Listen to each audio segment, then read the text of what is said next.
dahil hinahangin. Sir, tawag ni Red at pinagmasdan silang dalawa. Nakakaistorbo ba ako? Hindi, sagot niya. Sige, maiwan ko na kayo dyan. Mabilis siyang umalis doon dahil sa kahihiyan. Ito na ata ang unang pagkakataon na may nag-confess sa kanya.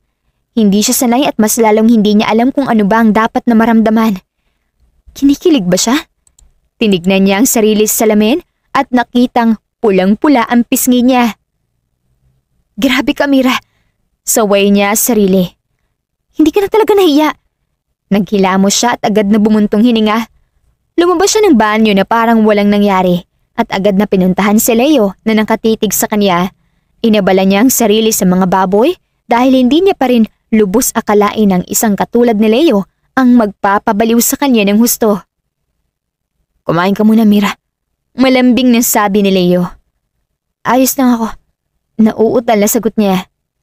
Bubuhatin kita kapag hindi ka umalis dyan at kumain kasama ko. Pagbabanta nito. Umirap siya at padabog na tumayo. Narinig niya ang tawa ni Leo, ngunit kunot ang noo niya habang nakaupo at kumakain. Gusto akong pauwiin nila mami nang sa ganun.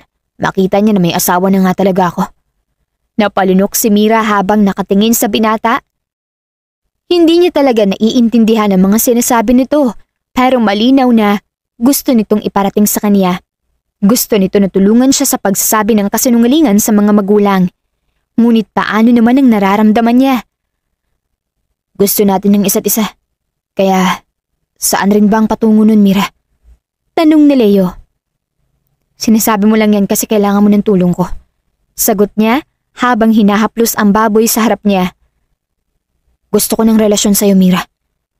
Kung gusto mong patunayan ang sarili ko, gagawin ko. Gusto ko lang din malaman mo na masaya akong nandito ako. Hindi ako nagsisi na nakilala kita. At hindi rin ako nagsisisi na nagkagusto ako sa'yo. Seryosong sabi ni Leo.